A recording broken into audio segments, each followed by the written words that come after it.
খেজুর পাতার চাটাই পরনে লাগাইয়া আমি পরনের কাপড় খুলতেছি, নবীর রুমালে দান করে দিব।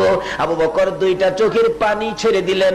রে বিবি, তোমার কি মন চায় পরনের কাপড় খুলে আমার নবীর দেওয়ার জন্য?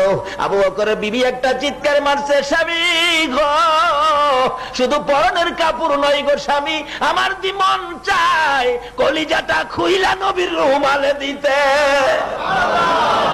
আমার আল্লাহ বলেন, রে বেরেস্তারা সুর, আমার বন্ধুর জন্য আবু বকরের বিবি কত পাগল হয়ে গেছে।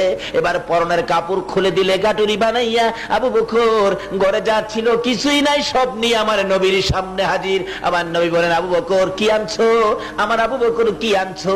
আবু বকর বলেন, হুজুর ঘরে যা ছিল সব নিয়ে আসছি, কিছুই রাখো নাই। আবু বকর বলেন, আল্লাহর নবী গো, রাখছি গো, আল্লাহ আর আল্লাহর রাসূলকে ঘরে রাইখা আমি সব বিলীন করে দিয়েছি। নবী বলেন, আবু বকর এই পুরান কাপড়। এমনি জিবরাইল খেজুর পাতার পোশাক পরে নবীর সামনে হাজির। ইয়া রাসূলুল্লাহ, আল্লাহর সালাম গ্রহণ করুন। আমি জিবরাইলের সালাম গ্রহণ করুন। রাসূল বলে, রে সালাম যে গ্রহণ করব, তোমার বেহেশতি পোশাক কোথায়? তুমি যে খেজুর পাতার পোশাক পরছো।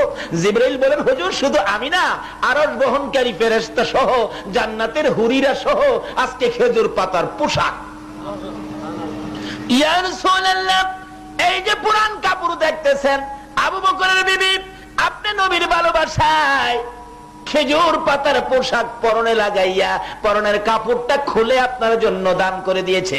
যে আবু বকরের বিবি আপনার ভালোবাসায় খেজুর পাতার পোশাক লাগাইয়া পরনের কাপড় দান করেছে, ওই আবু বকরের বিবির ভালোবাসার পুরস্কার আবু বকরের বিবির ইজ্জত রাখতে যাইয়া আজকে আমি জিবরাইল সহ আরশ বহনকারী ফেরেশতা সহ আল্লাহর বন্ধু গো, জান্নাতের হুরবালারা সহ সবাইকে আজকে আবু বকরের বিবির সম্মানে খেজুর পাতার পোশাক পরাইছে।